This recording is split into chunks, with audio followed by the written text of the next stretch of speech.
Now, to talk more about the issue of admissions practices in both high school and higher education is Yukong Zhao.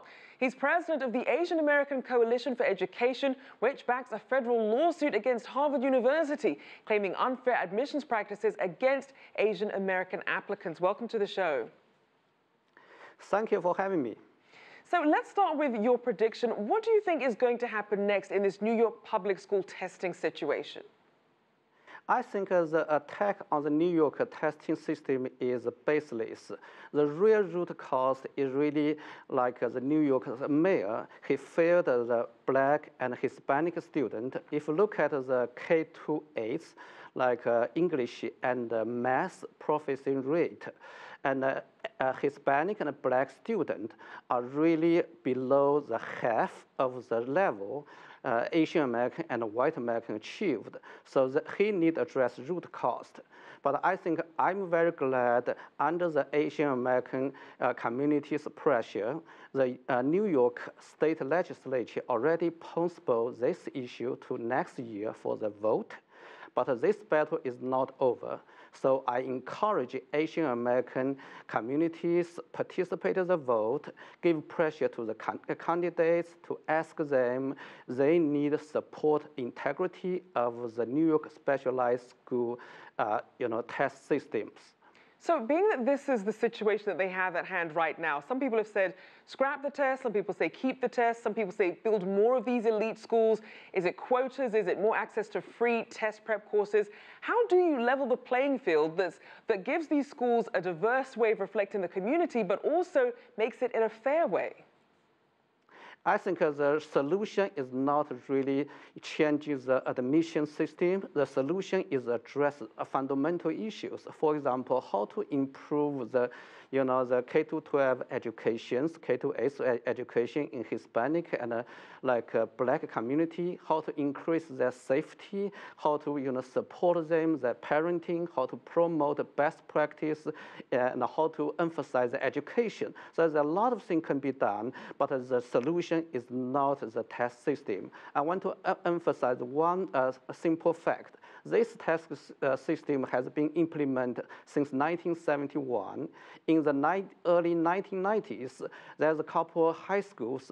Black student enrollment was between 12 and 30%, 37%. But today, they dropped to less than 5%. So the issue is not the test. The issue is how to really improve the education in Black and Hispanic community. And let's also look at something that you're involved in, what's happening at Harvard University, and the allegations that the school is discriminating against Asian American students via affirmative action. What are the issues that are being raised here? I think the issue here is the politicians and some school administrators utilize the admission process, try to impose racial quotas and racial balancing, and also unlawfully use racial stereotype, higher admission standards. Just recently, Student for Fair Admissions revealed mounting data about that.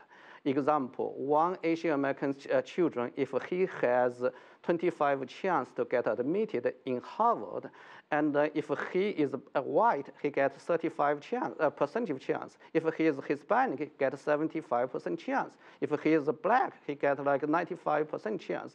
So this is not right. So Asian Americans already united fight this battle. One thing I want to report to the audience, just last month, 156 Asian American organizations joined our amicus brief in support student for admission in their lawsuit against Harvard.